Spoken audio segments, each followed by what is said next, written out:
Welcome to the Salmon Runs YouTube. Enjoy the video. You start by making sure the new number is active and can receive SMS or calls. That prevents verification delays.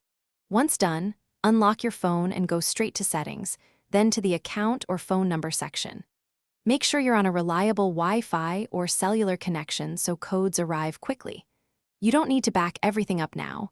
Focus on accessing the phone number area and having your new SIM or number ready to input when prompted.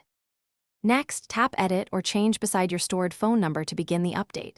You'll enter the new number with its country code, so take a moment to confirm the digits and format. Mistakes cause failed verifications. After submitting, the system sends an OTP via SMS or automated call. Enter that code exactly as shown. This step verifies ownership and prevents account lockouts. If you see a resend option, use it after a short wait. Patience avoids accidental lockouts or multiple codes.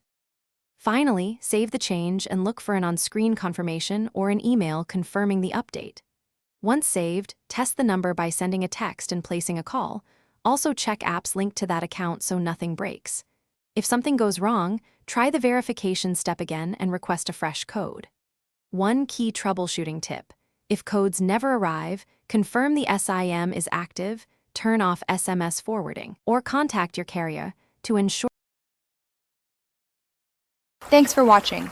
Consider subscribing if we helped you.